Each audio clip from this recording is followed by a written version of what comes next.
Quando falamos Quand nous parlons de la mission du médecin, nós entendemos a medicina nous comprenons la médecine comme une association de professionnels et pas seulement le médecin. Au moins, c'est comme ça qu'on comprend au Brésil la médecine exercée par plusieurs professionnels, principalement dans mon domaine qui est des soins intensifs. On a besoin donc d'une équipe entière qui implique aussi d'autres professionnels de la santé et qui sont extrêmement importants pour le traitement du patient. Et donc, ce discours s'adresse à tous les professionnels de la santé qui sont ici présents. J'ai mis ici quelques définitions de mission, du mot mission que j'ai sorti du dictionnaire, tiré du dictionnaire portugais. Et je pense que c'est la même chose en français. Donc la mission, c'est une fonction ou le pouvoir qui se confère, que l'on donne à quelqu'un pour faire quelque chose. Une charge, une commission, on peut aussi dire une obligation, un engagement ou un devoir. Ici, je pense que pour ce que nous voulons dire, le mot engagement, et pas compromis, serait le plus adéquat. Parce que les autres définitions nous parlent d'une chose obligatoire, imposée, alors que l'engagement nous donne une idée plus de libre arbitre. L'engagement avec le libre arbitre. Et c'est ça que la doctrine spirit nous enseigne.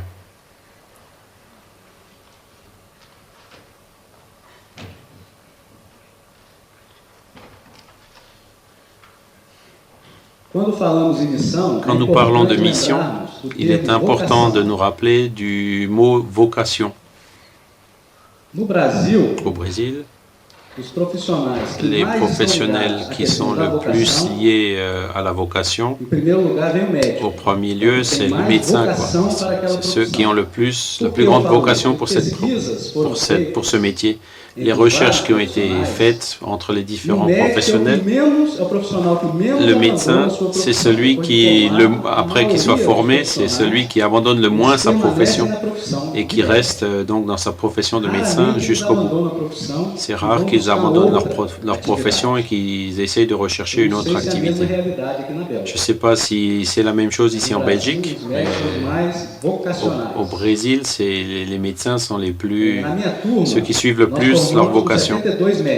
Et donc dans ma classe, il y avait 72 médecins et aujourd'hui, après plusieurs années, il n'y en a que 2 qui n'ont pas exercé la médecine.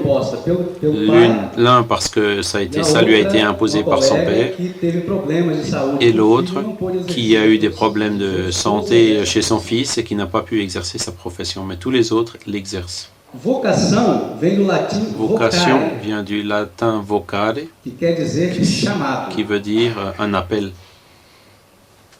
Donc il faut se rappeler donc de l'engagement auquel nous avons été appelés à faire quelque chose.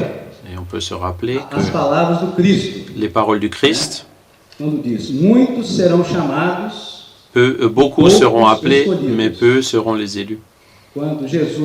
Quand Jésus a commencé avec plus de 1000 personnes, et il n'y en a que 12 qui l'ont suivi jusqu'à la fin. Et donc, ce qui est important, c'est dans cet appel, notre engagement, c'est d'être l'un de ceux qui sont choisis.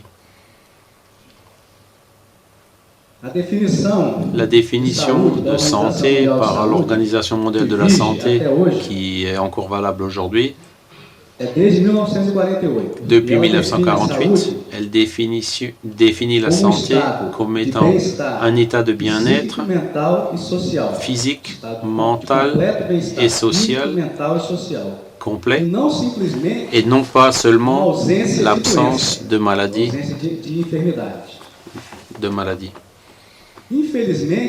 Malheureusement, Une grande partie des professionnels du monde occidental n'ont pas encore cette définition dans leur activité quotidienne. Nous avons encore une vision de l'être humain comme une machine et que la maladie est un défaut dans cette machine et que le traitement, c'est l'acte, simplement l'acte mécanique de réparer ou de remplacer la pièce qui est défectueuse. Et dans cette définition sont venues donc les spécialités médicales. Et nous avons aujourd'hui beaucoup de professionnels qui connaissent beaucoup sur une petite partie du corps, mais très peu de l'ensemble du corps, à cause de cette vision réductionniste et mécaniciste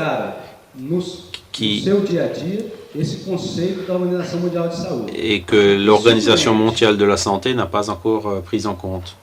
Parce que si le malade, pour avoir sa santé, dans ces 3 niveaux,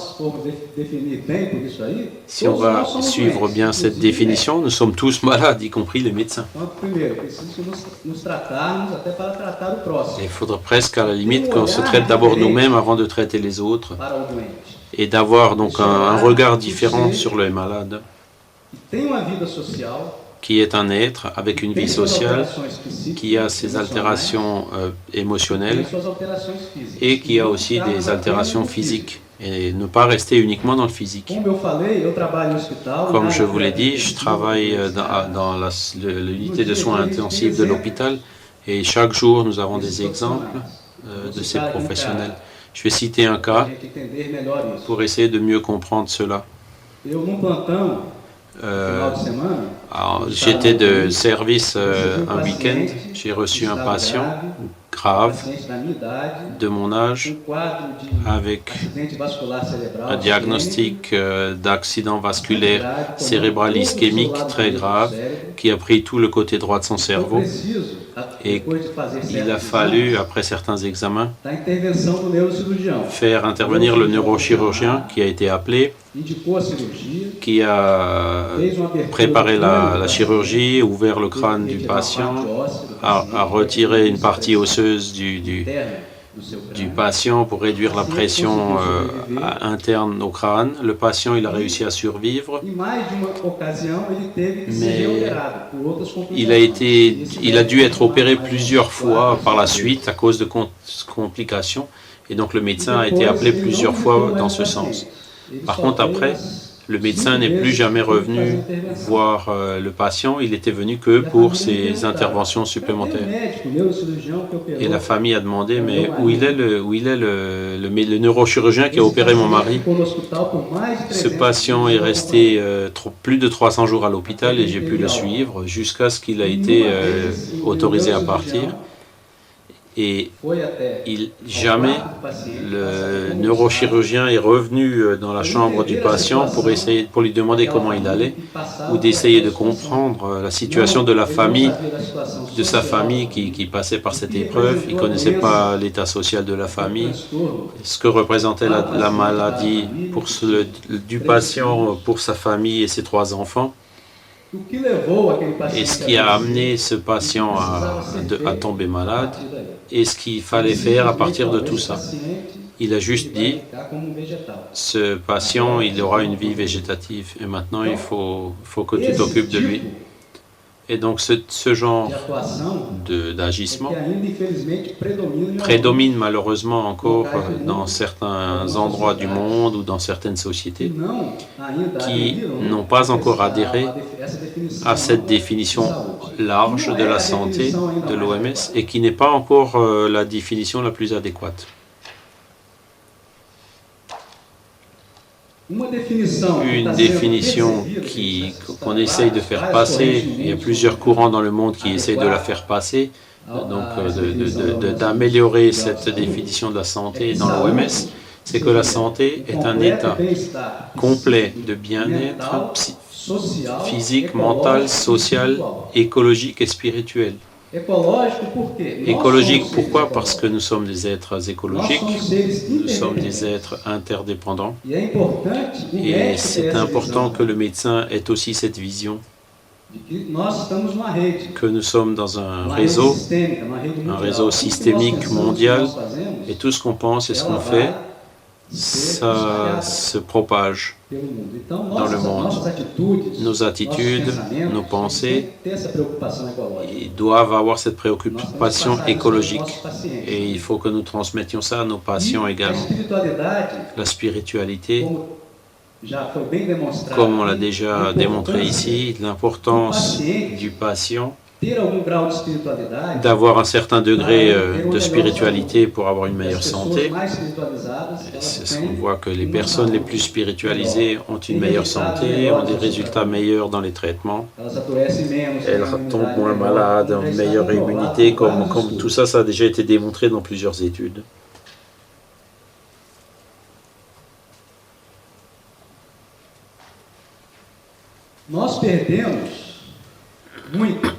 Nous avons perdu beaucoup avec cette mécanisation de la médecine, parce qu'il y a 400 ans, avant Jésus-Christ, dans l'école de Kos, Hippocrate, qui est considéré comme le père de la médecine, on faisait déjà une médecine plus intégrale, plus en accord avec les concepts de l'OMS, où l'âme était valorisée, le milieu ambiant pour ne pas tomber malade, les principes éthiques, le respect pour la famille du patient, le respect des maîtres, des patients, au secret professionnel,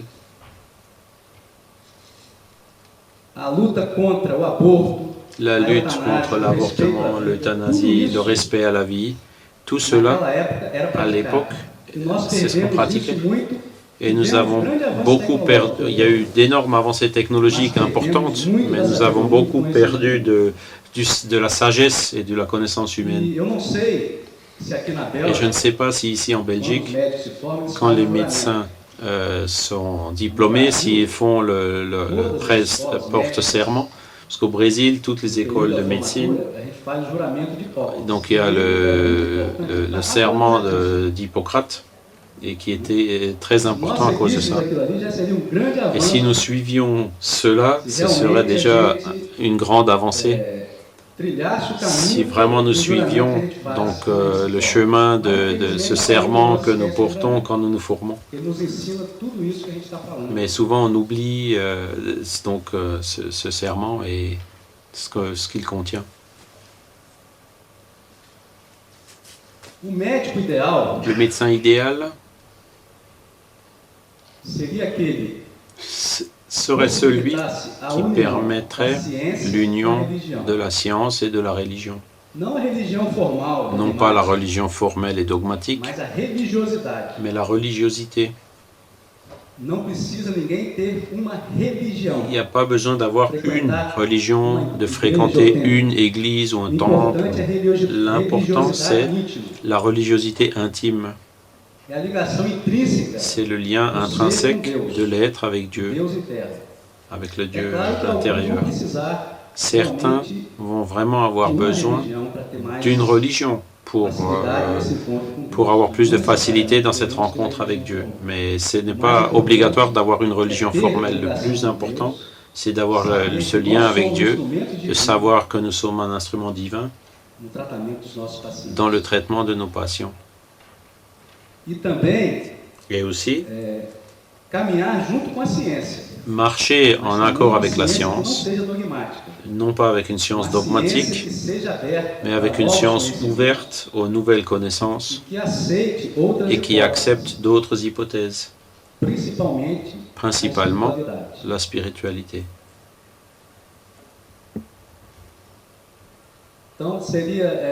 Ce serait donc un rêve de voir tous ces professionnels de la santé de par le monde qui travaillent dans les hôpitaux avec des connaissances scientifiques, avec une connaissance spirituelle et enseignant donc à leurs patients la manière qu'ils puissent eux-mêmes promouvoir leur guérison, et ce serait l'idéal dans la médecine, et c'est ça que les associations de médecins spirites essayent le message qu'ils essayent de véhiculer au Brésil et apporter également à vous ailleurs dans le monde. Et nous, c'est le chemin que nous essayons de suivre. Le médecin spirit, je vais vous parler de ce que je comprends comme étant la mission du médecin spirit. L'esprit Emmanuel, psychographie de Francisco Cândido Xavier, dit que la médecine humaine, comprise et appliquée dans toutes ses finalités supérieures, constitue une mission spirituelle noble. Il parle déjà de mission. Et vous avez entendu beaucoup parler d'André Louis pendant ces 2 jours. Pourquoi André Louis? Parce qu'il a été médecin au début du siècle dernier à Rio de Janeiro, qui a pratiqué la médecine comme la plupart d'entre nous la pratiquons, avec quelques défaillances. Il a eu des vices, il ne s'est pas trop préoccupé des patients, de l'empathie, des liens. Et donc, quand il s'est désincarné, il a eu une période de souffrance dans une zone inférieure de la spiritualité qui s'appelle le bas astral. Il est resté 8 ans. Et à partir de là, il est allé donc à notre demeure, qui est une colonie spirituelle, d'où il nous a apporté une très large connaissance sur la santé, le fait de tomber malade et la vie spirituelle. Et donc, de par sa conduite et de cet apprentissage, il y a eu donc la transformation donc, dans le monde spirituel et il constitue un exemple de dire de comment la médecine doit être réalisée ici en tant qu'incarné. Et dans notre demeure, il nous parle donc de ce qu'il y a dans cette colonie, un lieu uniquement pour les médecins qui ont failli à leur mission ici sur la Terre. Et donc ils étudient dans le plan spirituel pour pouvoir revenir de nouveau en tant que médecin sur la Terre. Je vais parler d'un message qui a été reçu par Marlène Nobré en novembre 2006 pendant une journée médico-spirit à São Paulo de l'association de médecins spirites de São Paulo. Et dans ce médecin, le docteur Bezerra de Menezes, qui était également un grand médecin, qui aujourd'hui c'est le patron de toutes les associations de médecins spirites brésiliennes et internationales, il nous a apporté le principe des médecins, 7 principes des médecins spirites. Et le premier principe, il dit, le médecin spirit sait que son diplôme appartient à Jésus. Et quand on dit engagement au début, cet engagement que nous avons est avec Jésus. Nous y croyons. En vérité, Jésus, qui a été donc, un modèle d'esprit pur qui s'est déjà incarné sur la terre, un des plus élevés qui soit déjà apparu sur la terre, a aussi été le plus grand thérapeute et le plus grand médecin parce qu'il nous a expliqué les causes profondes de nos maladies et aussi comment on peut se guérir, non seulement sur la superficie, que la médecine elle agit uniquement sur les causes apparentes. Le médecin ne guérit pas le patient, il guérit le corps. Mais si la cause continue, tant qu'il n'y a pas de réforme intime, et Jésus a montré par plusieurs exemples qu'aimer son prochain comme à soi-même, pardonner aux ennemis, ceux qui nous calomnient et qui nous poursuivent, qui nous persécutent, la carité envers les souffrants, c'est le chemin du royaume de Dieu en nous-mêmes. Ce sont aussi des chemins pour la guérison. Et donc Jésus, c'est un des plus grands thérapeutes et le meilleur exemple à suivre.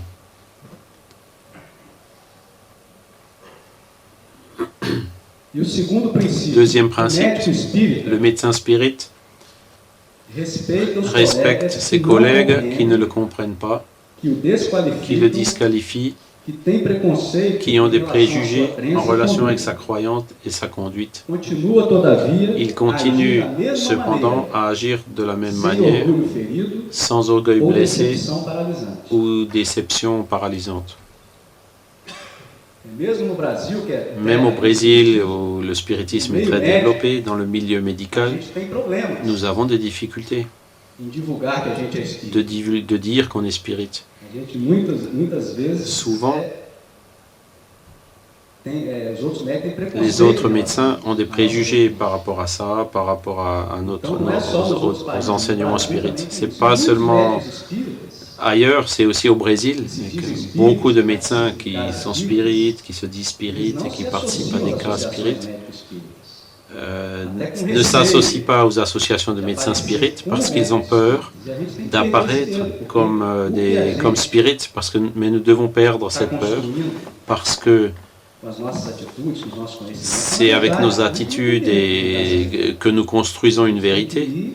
S'il ne suffit pas de la divulguer, il faut aussi aller par notre conduite scientifique avec la spiritualité pour donner l'exemple.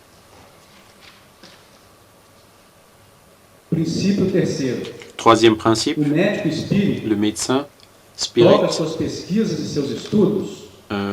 mène ses études et ses recherches en cherchant un perfectionnement constant dans son champ d'action. Il faut qu'il veille donc à développer les connaissances spirituelles et médicales, et il doit faire des recherches dans les deux domaines pour montrer donc la vérité que son interprétation est correcte. Et en tant que médecin spirit, je discute avec des collègues de d'autres domaines. Et la priorité dans ma vie, dans le temps, et là-dessus, c'est quelque chose qui me rend heureux. Et d'une certaine manière, je peux aider mon prochain.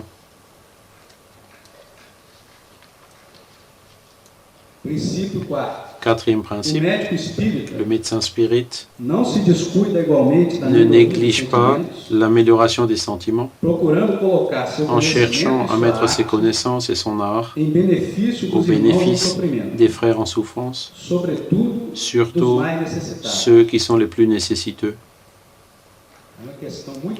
C'est un point extrêmement important parce qu'aujourd'hui, nous avons des médecins qui ont un grand potentiel technique, qui ont une grande connaissance scientifique, mais qui n'arrivent pas à entrer en relation avec les patients. Et ces professionnels, ces médecins, ont développé un côté de leur aile et puis ont un peu négligé l'autre côté de l'aile. Et donc ce qui permettrait de donner un bon traitement à leurs patients, donc en valorisant la foi du patient, voir l'aspect émotionnel, les énergies qui vont amener le patient à sa guérison. Et souvent, les médecins finissent même par décourager la foi du patient. Ils ne sont donc pas ces médecins consolateurs, ils sont les médecins qui sont simplement mécaniques, comme j'en ai parlé au début. Il faut donc que nous développions davantage l'empathie avec les patients, avec ce qui se passe, avec sa famille, les aspects émotionnels, les aspects sociaux, familiaux, améliorer notre histoire clinique, notre amnésie pour pouvoir agir dans tous les domaines qui ont pu amener le patient à la maladie. Le cinquième principe, le médecin spirit, il ne se dérange pas du fait d'avoir à la base de ses études les révélations de Kardec et de Chico Xavier. Il va plus loin, il s'inspire de ces informations pour faire des recherches scientifiques. Vous avez pu voir dans ces 2 jours combien de connaissances la spiritualité nous a déjà apporté dans ses livres codifiés par Allan Kardec et par les livres psychographiés par Francisco Cândido Xavier et d'autres grands médiums. Vous qui avez déjà la plupart de ces livres traduits dans votre langue, je vous conseille de les lire, d'aller boire à ces sources de connaissances qui sont très importantes dans notre parcours en tant que médecin dans cette vie. Ça nous aide à à mieux travailler avec les patients, nous donner plus de calme devant les situations difficiles, donc dans notre travail clinique quotidien. Le sixième principe, le médecin spirit sait que la véritable hiérarchie a son origine dans l'évolution spirituelle. Il reconnaît donc comme seul véritable leader celui qui donne des exemples d'humilité et d'amour du prochain. Il faut que nous choisissions nos leaders qui sont les exemples à suivre. Et souvent, nos leaders en médecine, ce sont nos professeurs qui ont énormément de connaissances techniques, mais qui ne sont pas terribles avec les patients. Ce sont des médecins qui donnent des exemples avec la médecine intégrale qu'il faut suivre, comme c'est le cas du docteur Bezerra de Menezes, qui aujourd'hui, donc depuis le monde spirituel, guide la formation des associations des médecins spirites dans le monde entier et qui a été appelé le médecin des pauvres à la fin du 19e siècle au Brésil. Il est mort en 1900 et il a apporté ainsi donc des exemples d'humilité, de charité, qui sont très importants dans notre travail de médecin. Un autre médecin, c'est André Luiz, dont on a déjà parlé, qui a travaillé au début du 19e siècle, 20e siècle, et qui nous a apporté de grandes connaissances pour nous, médecins spirites, par les livres de Chico Xavier. Et nous ne pouvons pas non plus oublier de parler comme exemple, Dr Marlène Nobré, qui est ici, qui est un exemple pour nous, médecins spirites, un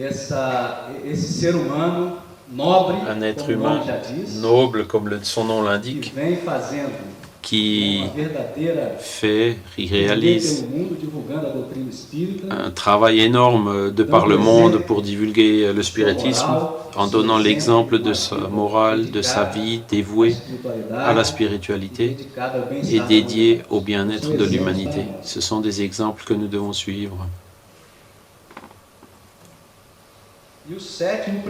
Le septième principe, le dernier,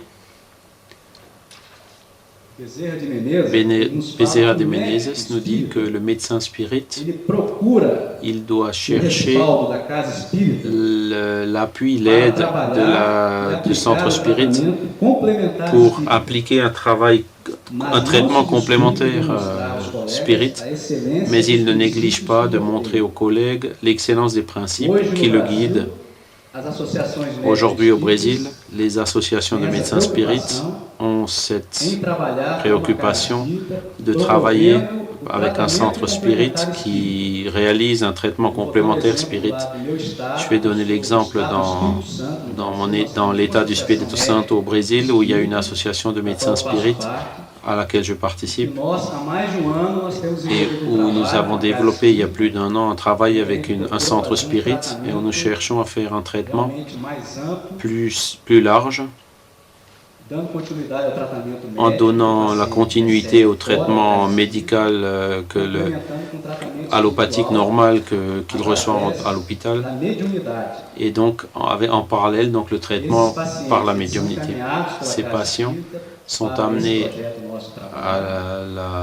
au centre spirit dans ce projet de travail avec en général des maladies physiques qui sont difficiles, qui ont une évolution difficile Et ils sont donc acheminés pour faire tout un travail complexe et dynamique avec ce patient. D'abord, il y a une amnésie spirituelle par les médecins qui sont impliqués dans le travail. Et ces patients passent par un processus éducatif ou par un dialogue auquel ils participent sur les questions de santé, de la maladie selon le spiritisme, l'importance du pardon, de la prière et plusieurs thèmes importants liés à la question de la santé. Il y a un programme de relaxation qui est fait et quand ils sont dans cette relaxation, il y a 2 réunions médiumniques simultanées, une traditionnelle où il y a la thérapie de désobsession et la deuxième c'est une réunion qu'on appelle de vibration où il y a donc des prières et le dédoublement des médiums pour voir la situation de ce patient. Et à la fin, il y a une réunion d'évaluation et d'accompagnement de ces patients sont donc accompagnés par les médecins, par le groupe, jusqu'à ce que la spiritualité nous indique que ce traitement peut être arrêté. Donc, nous en sommes au début de ce travail, mais il y a déjà d'excellents résultats. Non pas dans la question de la guérison, parce que nous allons guérir personne, mais nous sommes uniquement des instruments pour que le patient puisse chercher sa propre guérison.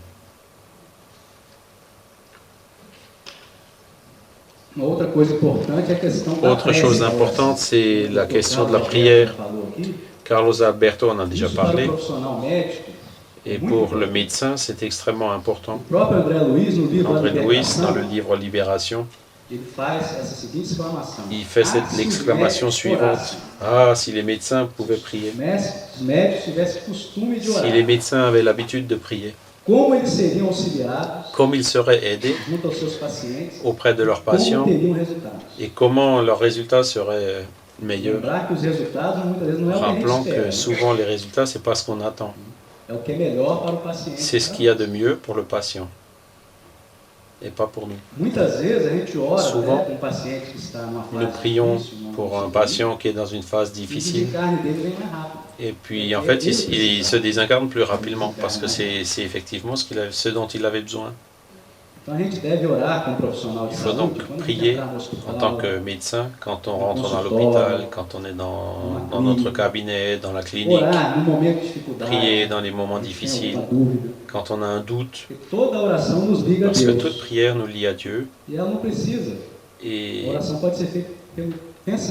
la prière, c'est uniquement par la pensée et puis par le sentiment de demander à Dieu. Et donc, on aura de l'aide. Certainement, et puis c'est un instrument très puissant qu'on n'utilise pas assez. Et comme message final,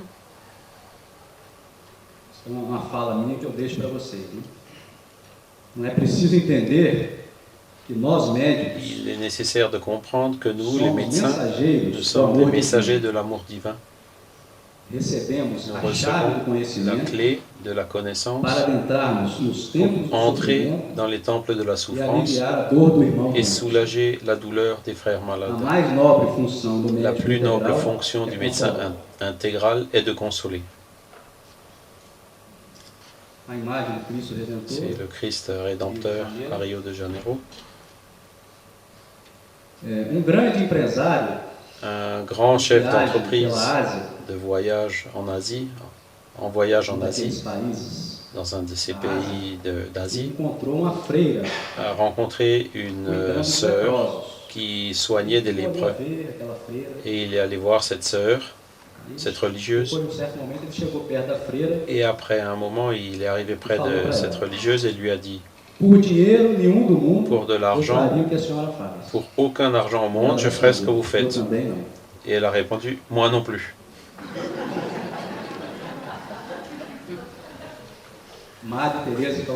C'est Mère Thérèse de Calcutta.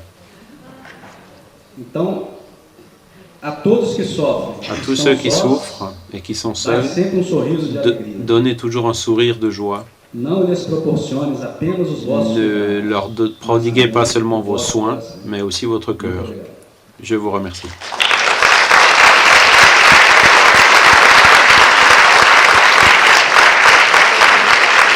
para